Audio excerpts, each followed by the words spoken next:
Hello guys, this is TheOfficialBrit, and if you could look at what I'm wearing, you'll see I'm ready to go to a soccer game. Or is it a football game? This is a dilemma that I have had ever since I moved to America for a long time, and whenever I say football, I mean soccer to Americans. But when I say it to Americans, they think I'm referring to American football, which is what I call it. Now let's get this straight. In this video, when I say football, I'll be referring to the game where you actually kick the ball with your foot. Football. As in soccer to you Americans. When I say American football, I will be referring to the football which is played in America, which is American football where you actually pretty much throw the ball. Yeah. So, let's get down to it. One of the many wrong theories about the difference between, do you know what, screw it. Okay, I'm going to say soccer. I'm going to say soccer and American football, just for the purposes of the video. So, a lot of people are under the impression that soccer is an American thing, and they'd be correct. Although it is also referred to as soccer in Australia, and some little islands in the Atlantic that no one cares about. But, the term soccer originates from England. Confusing. So, where in England, and why? It originated in Oxford University, which is one of the biggest universities in England, next to Cambridge, which I support. Cambridge all the way. They used it, basically, back in the olden days, it was very common to shorten words and then add the suffix ER at the end to give it a noun. So, someone who plays baseball might be referred to as a baseballer. You know, someone who teaches is called a teacher. You get that now? It makes a lot more sense, and you'll find there are a lot of words like that. Now, but you'd be like, what is sock? Why is it called soccer? But in England, soccer was run by a federation called the Football Association. So some people refer to the sport as association football, and if you look in the word association, you will see the letters S-O-C. So that then it was turned into soccer. The term was used in Oxford University, but then we changed it to football. Now, what I assume, that was fact, what I just said. Now, this is what I'm theorizing, is that some people who are familiar with the terms became colonists in the 13 colonies, which then became America. Do you know what? I'm gonna make a random show on the Revolutionary War. That is coming up soon. Okay, so look forward to that, because I will get very passionate and may offend people. But that's a story for another day. So, I assume that Englanders, you see I just used an ER thing right there, people from England came to the 13 colonies and used the term soccer and maybe brought the sport, you know, it's called cultural diffusion. So basically that's what happened, and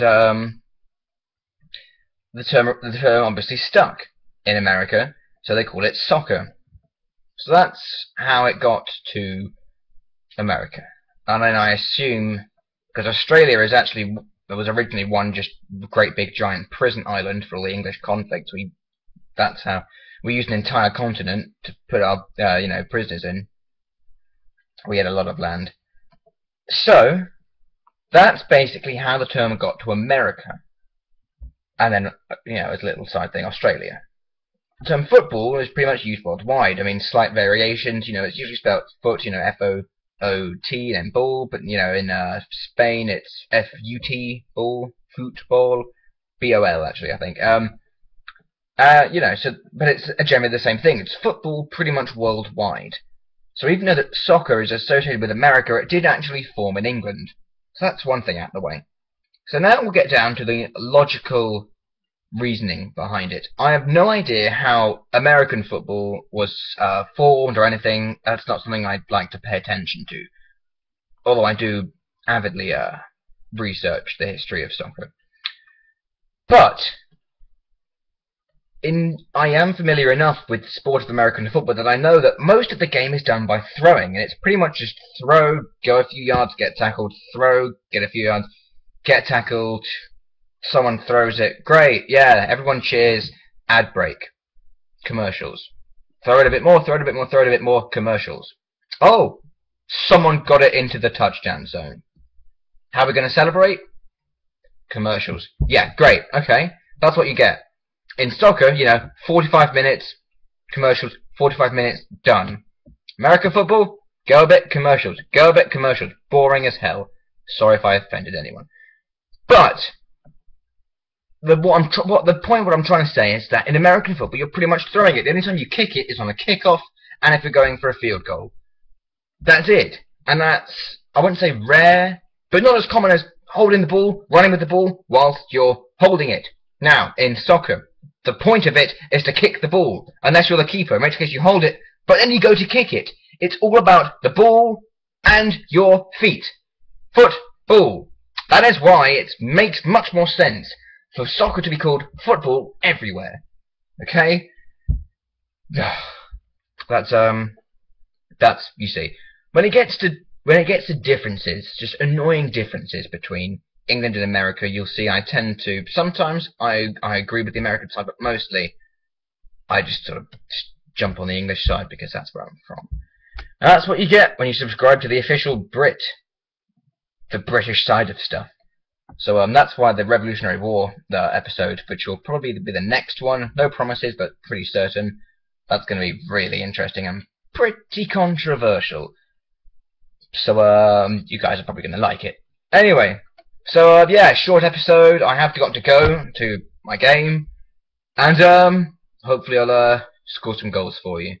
This is the official Brit. This was my Randomness show episode 8 on the different footballs. As always, comment below, give me ideas for the next Randomness show. Let me know if you want to see one in the Revolutionary War, because as I warned you previously, it probably will I wouldn't say upset, but you might get a little annoyed at me. You know, a bit of American patriotism will probably shine through on you, unless you're English, in which case you'll probably agree with me. Unless you're like, you know, like, whatever. Just comment below ideas for the next Randomness shows, and whether or not you want to see one of the Revolutionary War. Okay, guys, I gotta go play my game. This is the official Brit, and goodbye.